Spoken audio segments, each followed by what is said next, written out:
There was a time when the world was loud, alive, full of promises.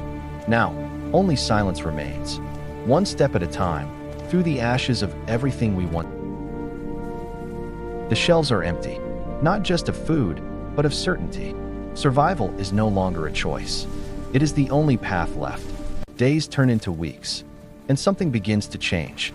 We search, not just for food, but for a reason to keep going. Piece by piece, we rebuild. Not what was, but what can be. A small corner of the world, reclaimed. At night, the silence returns, and with it, the memories, what we lost, and what we must become. So we begin again, with our hands, and with hope that we plant, that we build, that we learn to live differently. What started as survival becomes life. A shelter becomes a home. A spark becomes a future.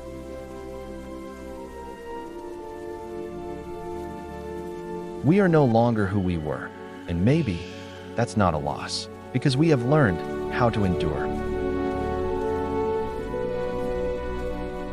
From ruin comes life again. The earth will breathe, and so will we, together in a new beginning.